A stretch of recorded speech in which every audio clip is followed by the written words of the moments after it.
Good day, I'm Theodore Henry, and this is your JIS News for Tuesday, October 1, 2024.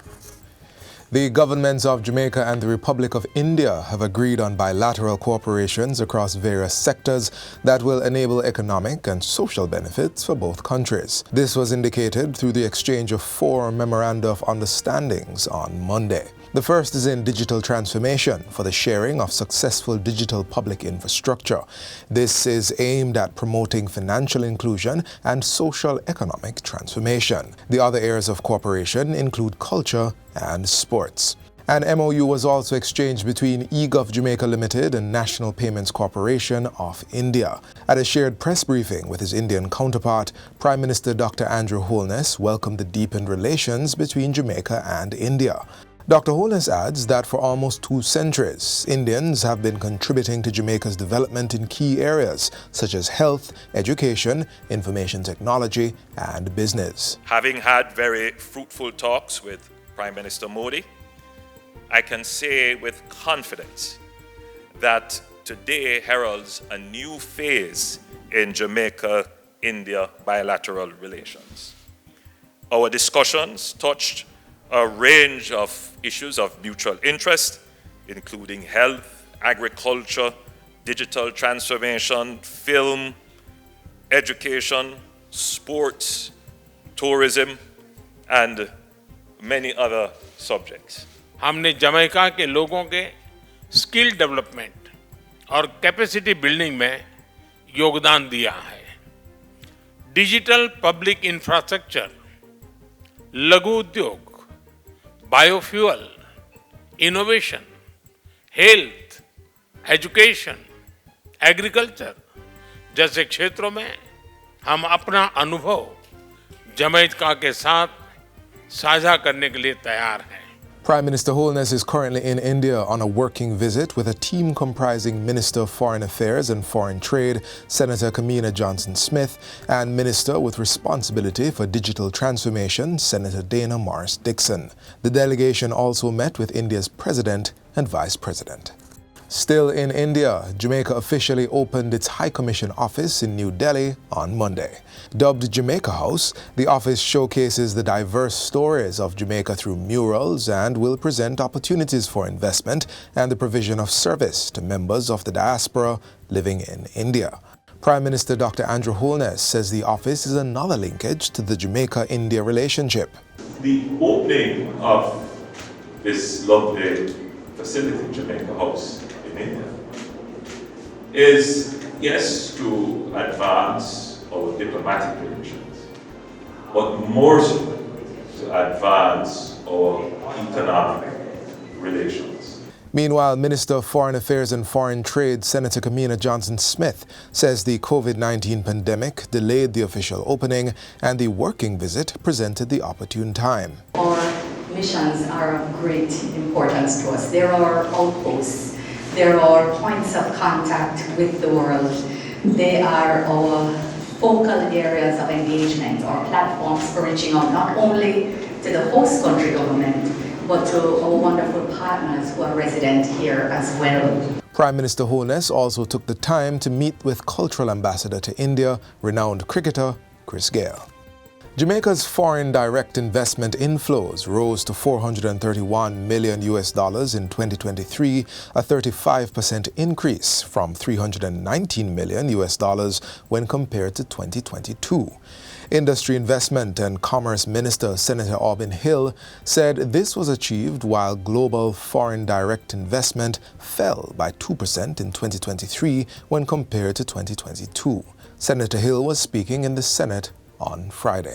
When everything around us, worldwide, regional, and everything else was falling, Jamaica's FDI grew by 35% last year over the previous year. According to Minister Hill, capital from foreign direct investment is enhancing Jamaica's productive capacity and is stimulating innovation across various business sectors. He said it is also providing funding for infrastructure development.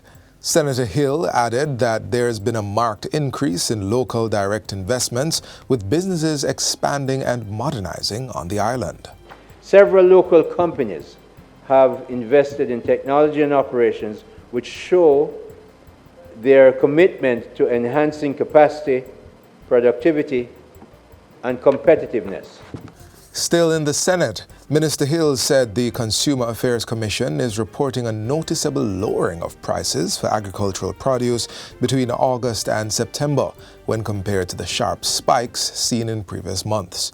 The Industry and Commerce Minister said while there was a 62% increase for West Indian red pepper and a 33% for local thyme due to Hurricane Beryl, overall price movement showed a slight decline. Of the 53 local and imported agricultural products surveyed, in other words, a good range of products were surveyed, 16 items, 30% of that 53 recorded price declines ranging from 1% to 11%, indicating some stabilization in market conditions. 3 agricultural items, that 6%, remained relatively constant. 34 product items, that 64%, still experienced increases but were less severe, ranging from 1% to as high as I said before, 62%. Senator Hill said the Consumer Affairs Commission will continue to monitor the prices of goods to ensure fair pricing for all Jamaicans. Stakeholders in the construction sector are being assured that there is adequate supply of cement on the market. The assurance follows consultation with the island's leading producer, Carib Cement Company. There have been reports of a shortage of cement in the local market, but Industry, Investment and Commerce Minister, Senator Aubin Hill, revealed that Carib Cement has been given an import quota to supplement production downtime.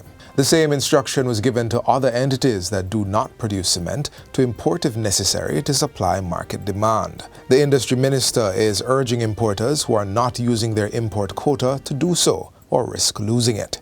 Importers who were given quotas did not use up their quotas.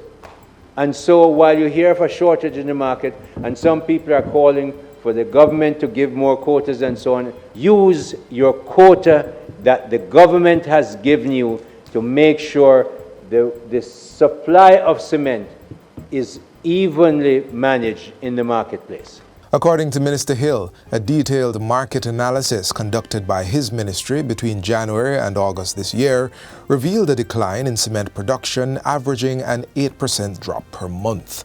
Total domestic sale during this period amounted to 741,052 metric tons, while total production was 624,701 metric tons. And finally, Juliet Salmon is the 2024 National Senior Citizen Spelling Bee champion. The 61-year-old retiree from the parish of St. Andrew entered the competition for the very first time, correctly spelled the word Apagitura. The competition, in its 20th staging, saw 14 contestants vying for top honors at the Jamaica Pegasus Hotel in New Kingston recently. Jennifer Gordon from St. James placed second, while Cynthia Mears from St. Anne had to settle for third place. The contestants were awarded with cash prizes, gift baskets, and certificates from the sponsors. The competition was hosted by the National Council for Senior Citizens in partnership with the Ministry of Labour and Social Security as part of Senior Citizens Month celebrations held annually in September. And that's it for JIS News Today. I'm Theodore Henry. Thanks for watching.